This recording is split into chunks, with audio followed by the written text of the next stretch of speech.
So hello, everyone. This is Mary Kurek from Frontrunners Innovate. And you know that we love to spotlight people who are doing greater good works across the world. We call it impact.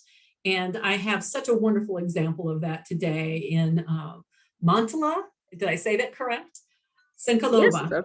Yes, yes, out of Botswana, beautiful Botswana. And so thank you for being with us. And Mmantlha is the CEO of the Botswana Exporters and Manufacturing Association. That's one of her titles. She has several.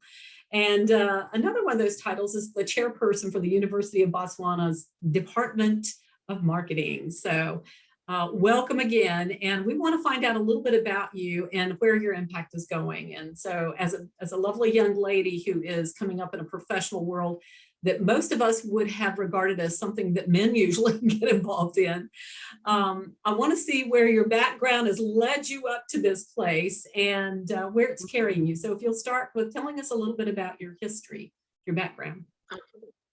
All right. First of all, let me thank you for having me on your show. I'm quite honored to be seated here and speaking to you. It's quite an honor. All the way from Africa, a landlocked country called Botswana. Not so popular with some people, but I know you've been here and you've interacted with one of people here, and it's quite interesting. My name is Mmantlha Sankoloba. I am the CEO of Botswana Exporters and Manufacturers Association. I'm also the country head for SADC Women in Business, also the chair of the advisory board at the University of Botswana, the marketing department. So I'm a mother of 3 wonderful boys, very beautiful, handsome boys, and handsome boys. And I'm also largely a mentor of young women.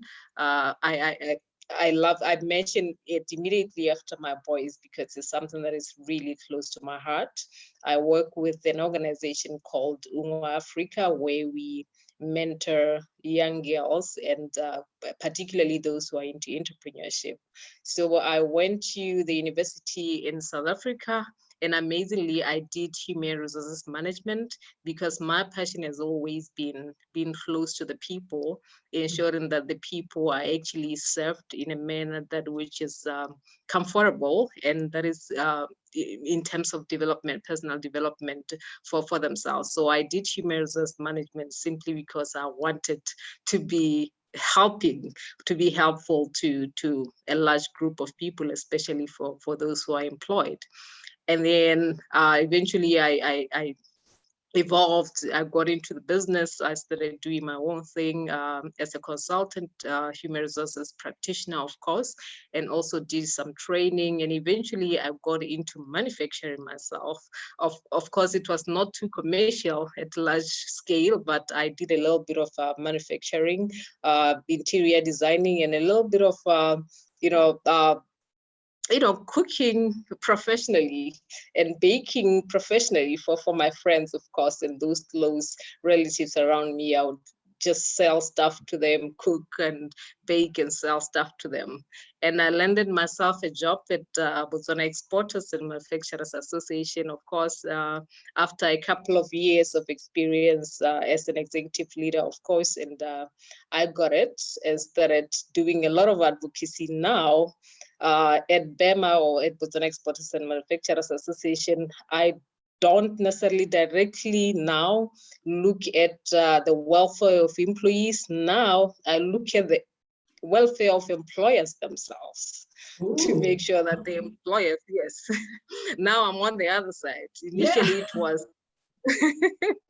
it was me looking after the welfare of employees. Now is the welfare of employers, to ensure that employees keep their jobs. Mm-hmm. Because my biggest job is to ensure that they are sustained, to ensure that there is ease of doing business, to ensure that they do their, they really have to survive, especially now during the COVID times where there's a lot of uncertainty. Nobody knows where business is going to come from. It's my job now to ensure that we salvage that which we have, at least so that the employees can have their jobs kept. So it's like from employee now to the employer himself. So that's how I've evolved from, from that kind of background.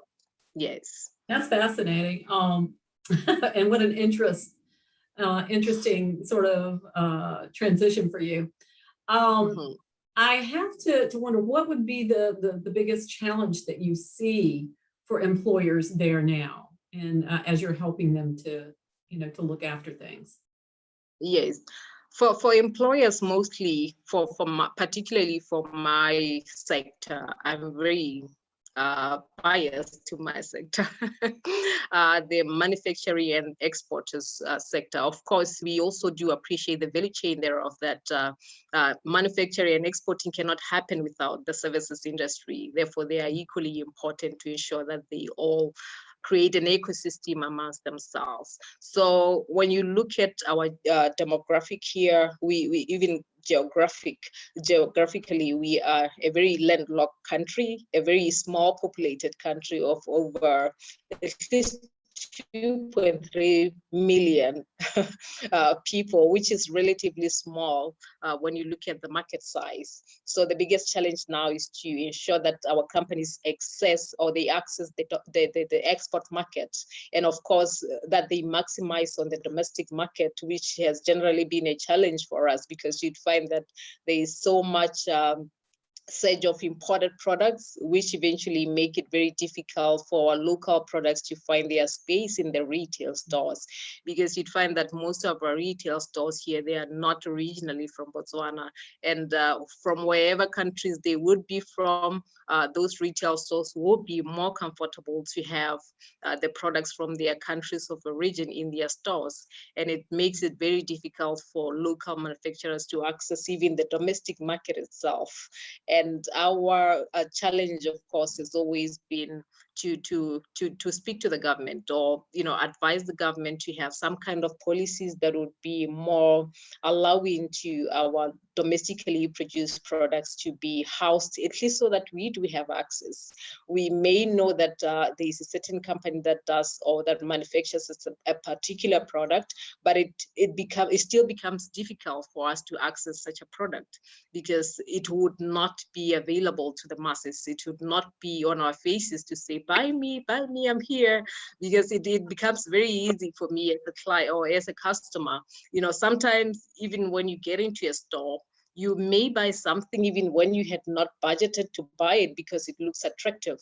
And then if we don't have products now, attracting us in shelves, then how are we going to support our local manufacturers? It becomes very difficult. And then we come to the export market, of course, which is highly competitive. Our sector, manufacturing sector, is relatively infant, is still growing, is very small, and we have to now compete with giants in the global space, which makes it very difficult for us to secure markets, or even if we have secured markets, to sustain them becomes very difficult. And you'd find the next time you try to deliver your stuff, or you go back to your client, they've already found another supplier who is probably cheaper than your products because of the economies of scale. So it becomes very difficult. And also looking at our where we are now, just the distance to the markets, the potential markets that would be of, like, for example, we have the likes of AGOA, which is the American market, which of course is for sub-Saharan countries, including ourselves. We have a competitive edge over other countries who may not necessarily be benefiting from such arrangement with the American government. So it's a catch-22 for us. But hey, we are here to fight. Yes. We are here to fight. We have survived. We've been around, and somehow we still find ourselves, getting up and finding our space, and showing up. Yeah. Sometimes it's about showing up. That's 9/10 of it right there, yeah. Is showing up. And speaking of which, yes, I have another question for you that's relative to what you just said, but since you mentioned that, we have a couple of your colleagues that have joined us. Would you like to introduce them? Of course, I have, if they are here, I hope they are here. There's Mimi. Mimi is also from my office, one of my colleagues at the office, very supportive. These are important people. I have invited the VVIPs of my career. The VIPs, yes. The VVIPs, yes. So that is Mimi Mokgeti. She's like one of the right-hand people that I really six up. You know, for me, teamwork is everything. I can't do without a good team. So they are leaders of the teams that we have. We have quite a number of them, but these are like the leaders of the teams that we have. And we also have Mr. Prince Nkwe. This is like our brains. He's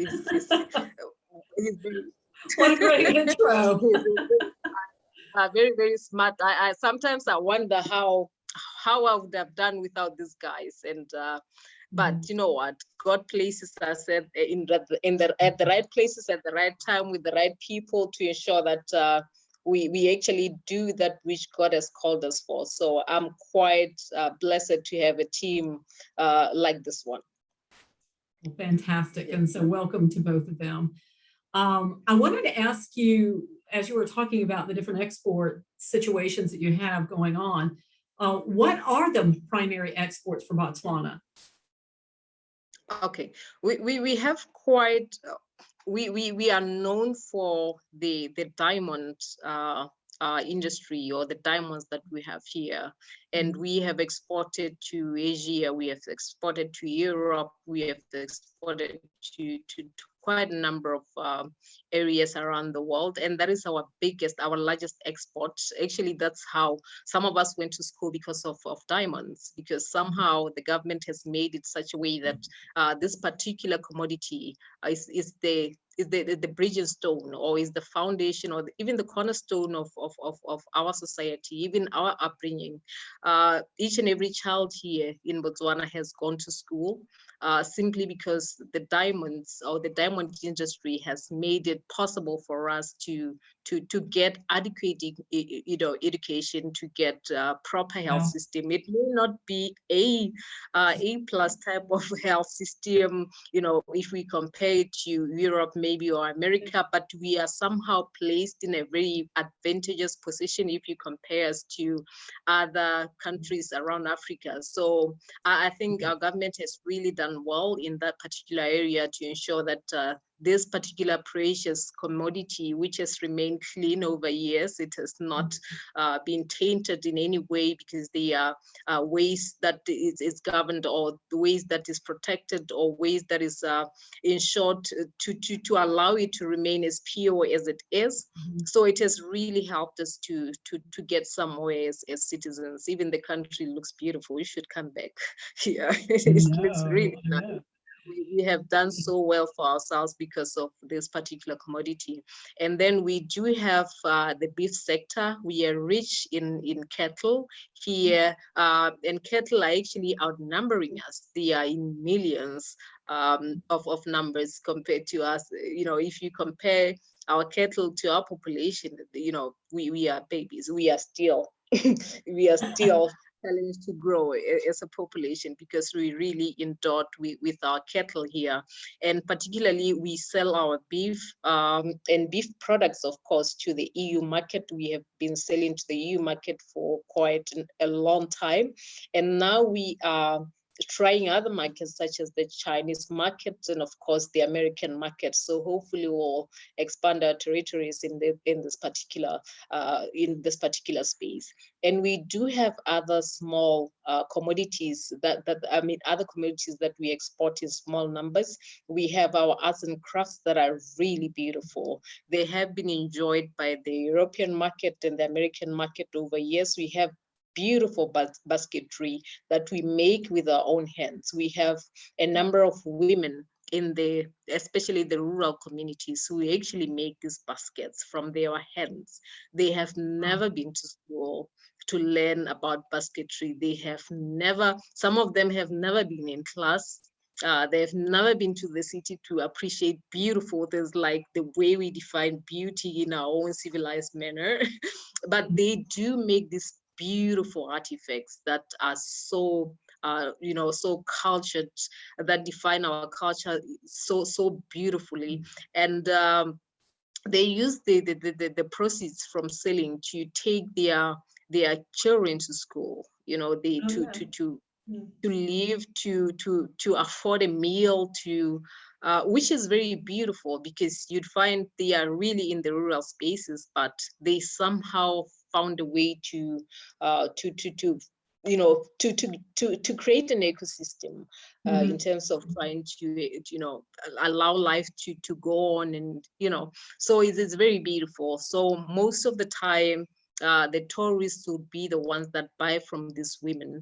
Would also have, through our association, of course, Botswana Exporters and Manufacturers Association, we have also allowed them to access our markets. And we also have great support from the government. We have an office here called the BITC, of course, which usually would help these women in the rural areas to access markets. So it's such a beautiful place to see these women in, because really they did not fall into poverty and be comfortable in it, which would be expected sometimes. Like when you're in poverty, sometimes you just be comfortable with it and say, you know what can I do? I'll wait for the government to come and give me some freebies. But these are women who are really pumped up to say, you know what, let me do something about life. So it's quite beautiful. We also do have indigenous products.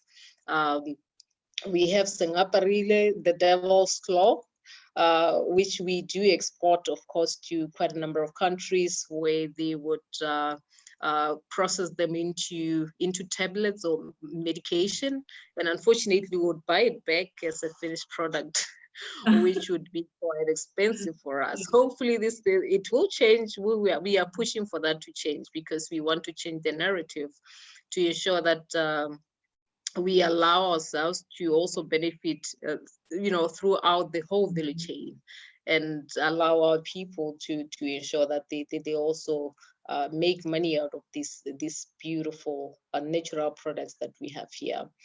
And I mean, there's quite a number of products that we export. That's impressive. I really didn't, you know, guess about the diamonds. I should have seen that coming. But what I love about that story is how that one product is allowed your country to, you know, to leave no child behind when it comes to education. So that's wonderful. And I love the story about the ladies. I hope that you will get me some pictures of the baskets that I can show on our platform. I would love to share that. So as you're doing this job, which is tremendous, it's huge. Are you looking for partners to partner with you? Tell me what kind of people that you'd be looking for to partner with the organization that might help expand what you're doing. Thank you. We always looking for partners, honestly, especially now. It's COVID times, and you know, no one is doing well here. At least there's some that are doing well, but most of our companies are really struggling. So most of the time we are looking for partners who would come in as technical, technically assisting us in a lot of areas, even to some extent funding, because running it's an NGO, of course, which does not make any profits, and it would be great to have support in terms of to allow the administrative process to happen, because our association is 100% funded by its members through annual subscription. And of course, if your company is not doing well this year, that means you don't get anything from them. And that means that you are going to compromise your administrative, your operational, day-to-day activities and stuff like that.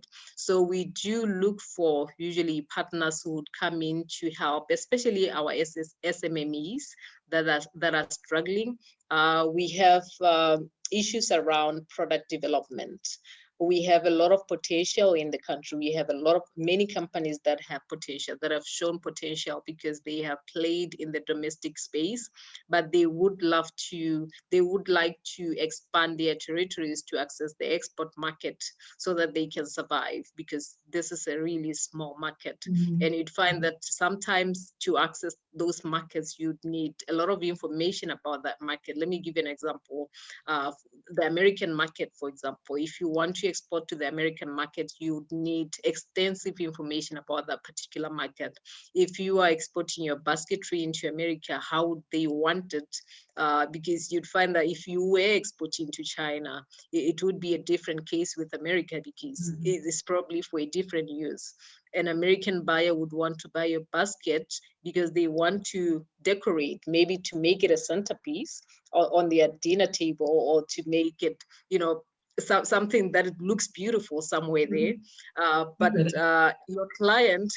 your client in China would want to carry that basket around to carry their vegetables from the grocery store. So it's basket, but for different use, because your different clients would want to use it for different purposes. So you would really want to know, you'd want a lot of information about that particular market, so that you know if you are targeting it, you may, because most of the time it's quite important to supply that which a customer wants, not what you can make. Because I think it's a tradition that we have grown in. I can make this, I'm capable of making this, but is that what I want as a client? So that is where now the difference comes in, because you are really far from these markets, but you have a desire to supply them. So you really need such an extensive information about that particular market. So usually we would partner with organizations in those countries so that we can share such information. They can also share that information with us, so that we are aware of how their market outlook is, and those kind of things. And then we can easily advise our SMMEs and medium scale to tailor make their products to the way that a client or a customer would want them to be. So we really are looking for international partners in that area, where we can easily, we can't travel now because of the COVID situation. The traveling is very limited. Therefore, it would be nice or great to have other partners around the world who can easily advise us. This is how we want what you have. This is what we want it to look like. And yeah. Okay, very good.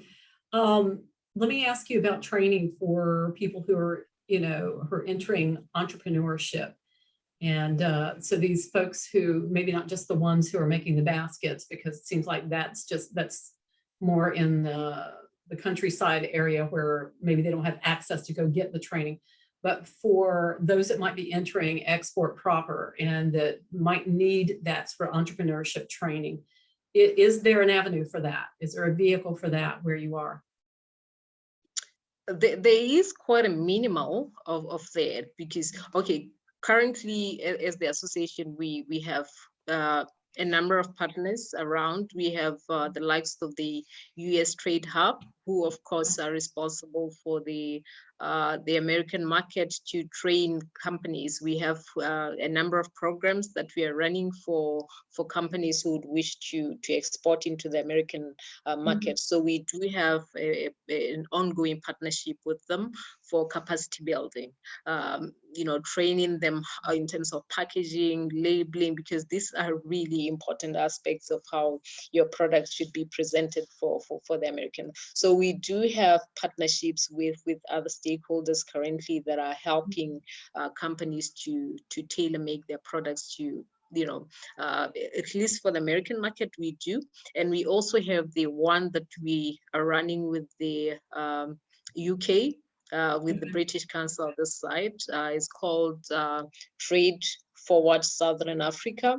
And that one is particularly geared towards capacity building for women companies who would want to. Women-owned companies. Yeah, very good.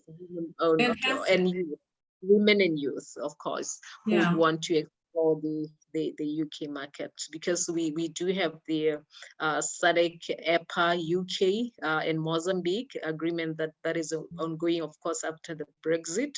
So we have to establish now that kind of relationship with them and see how we can best take advantage of their market. Fantastic. I may have a resource But- for you in Africa that Yes. might be helpful. But in we are training. looking for more. We are actually looking for more partners. If we need a partner Yeah. out there. I think I might have somebody. My business partner, as a matter of fact, runs the Sub-Saharan Open University, and it's all about entrepreneurship training. And so it just has a huge heart, and we might be able to kind of connect you to. Beyond that, let's get into some other things that you're doing. You're a mentor, you're a leader, role model for other young women professionals in your country. So tell us a little bit about what you're doing with other organizations there. Oh, there's quite a number of them. I know. wonder which one I should Pick the best ones, the top, the ones you're most active with. Yeah. Yes, I'm actually active with there's one organization called SADC Women in Business. It's a regional body for SADC. Even now we want to expand it now to the whole Africa, because we have this new African Continental Free Trade Agreement, the AfCFTA, which now unites the whole African market, or the whole African trade space, which is quite exciting and beautiful. So SADC Women in Business, it's an organization for women to empower women in trade, not only through market access, which we are inclined to through the association, but this one is also looking into investment areas that women can also partake in, and also provide some kind of funding for women to, if you have a project as a woman, you can easily access such funding from the SADC Women in Business business side, to ensure that you can secure that.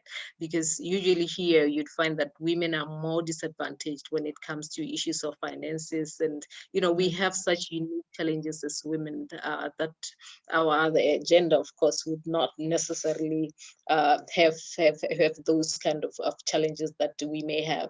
So SADC Women in Business has been placed as kind of a rescue plan for women to come home, to say, you know what, if I can't do it in the real world out there is SADC Women Business who can take me on and actually facilitate me in such a way that would not be facilitated maybe by a bank or a financier out there. So it's quite interesting, and a lot of linkages for women, a lot of education, a lot of training around doing business, everything really. It's quite a big house that it's a home for women. It's quite a wonderful beautiful effort. I love that. I want to be able to get whatever you share with me. I want to get the links for that so that we can drop that in here too. So you do a lot of mentoring. Is that one of the areas that you do mentoring in? Is that one of the organizations that you work with? Mm-hmm. Yes, I do mentoring for young women, young girls and women. Well, there's no age limit as long as you're a woman. It's called UMA Africa. It's an organization that has been set up particularly to mentor these young people or women because especially for now during COVID time, it's not only about doing business. It's all rounded. It's about the emotional side of things. A lot of young people are going through depression. Most of these young kids, they are graduates. They have finished school. There's no work to go to, but they're really creative, innovative young people who, if they are, given the right platforms to showcase their talents. Our only hope is that someone out there will be inclined to give them attention, even if they don't get jobs, because we don't just train them or mentor them for getting a job. We want them to be difference makers as well. We have had a number of really wonderful young women who are who of course the world would expect them to crumble down because you are not employed, but you have a skill, you have talent, you are very innovative. We have actually one of them who wants to make drones. She can make drones. She can make a drone to fly. Wow. She has what it takes. Yes, she has what it takes. She has made some, of course, at school because she was much more facilitated in that space. But she's one child, one girl who is really more than capable. And these are the young people that we truly believe they can, change this world if they are given the chance to do that. They can be inspired. We may not give them the money that they need to do that, but we can give them a little push. We can give them the right platforms, because some of them would just need a proper table where everybody is seated at. And this is where we come in as their elders to say, you know what, come and network with my people. Maybe, just maybe, one of the people in my network will listen to you, and they would be the right people to listen to you and probably take you to the next level. So that is what we are doing. And also just feel hope, because sometimes you have to talk like a big sister.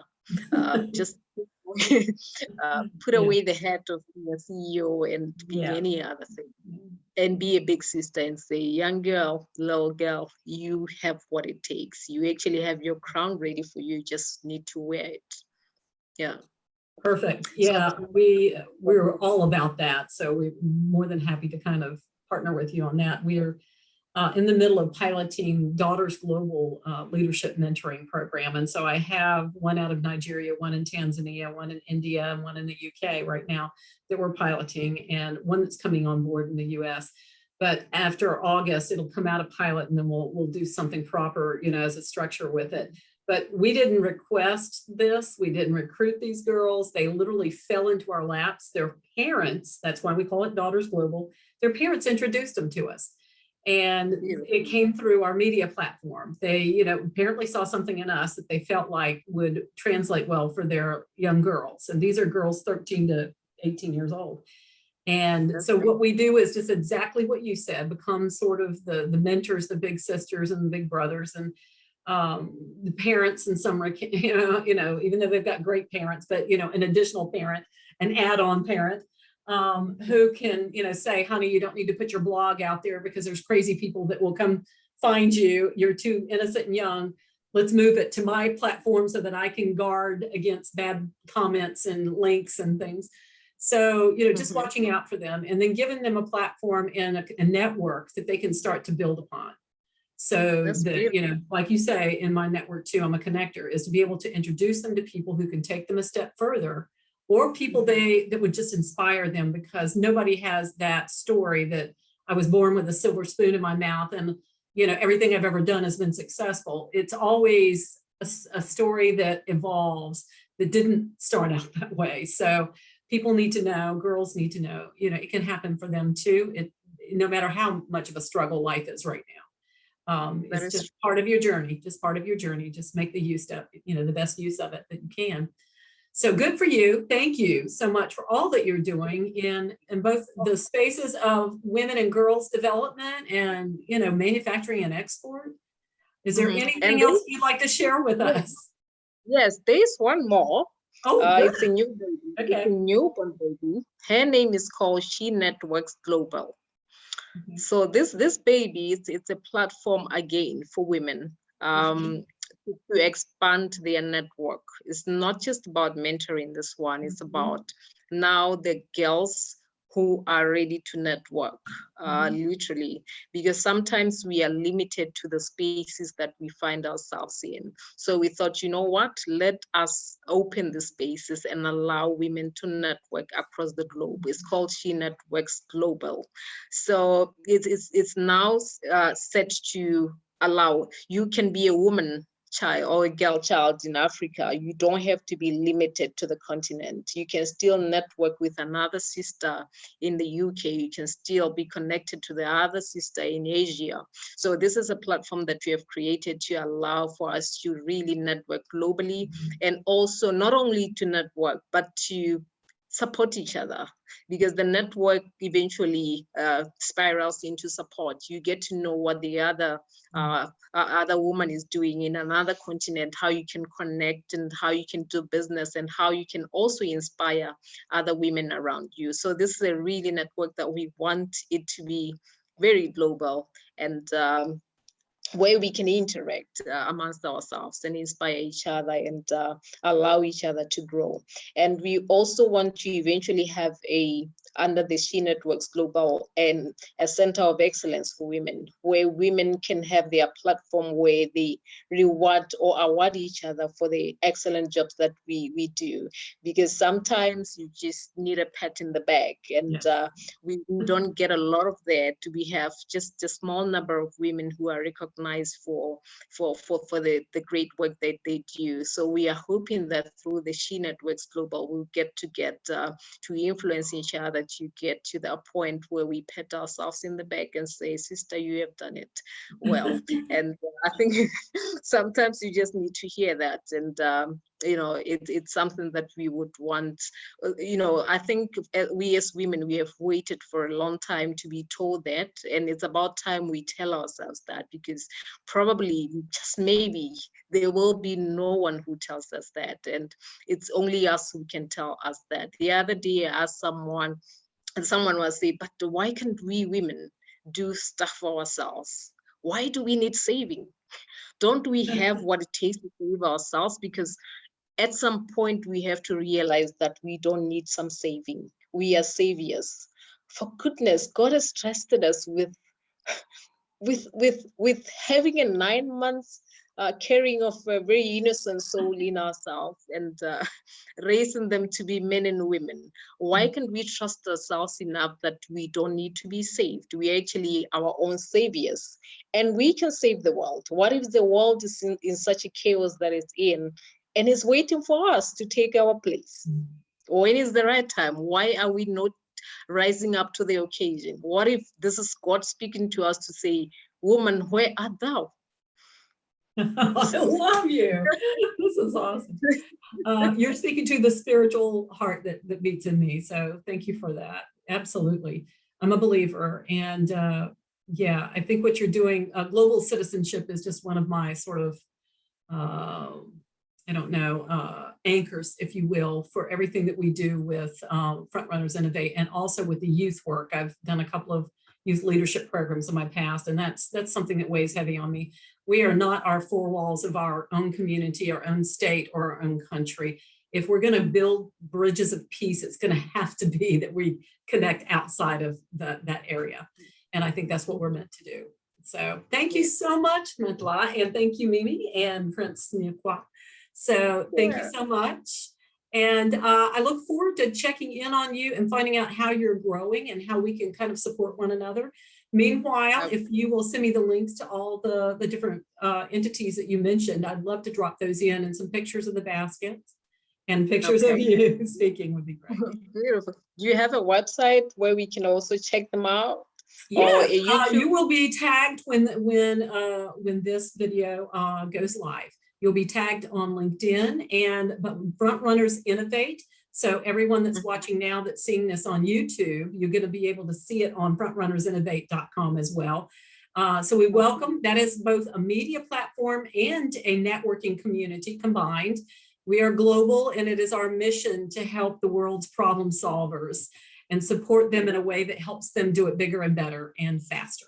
So that is who we are. And so that's our platform. And we look forward to having eyeballs come see what you're doing and, helping you along the path. So welcome to Frontrunners League.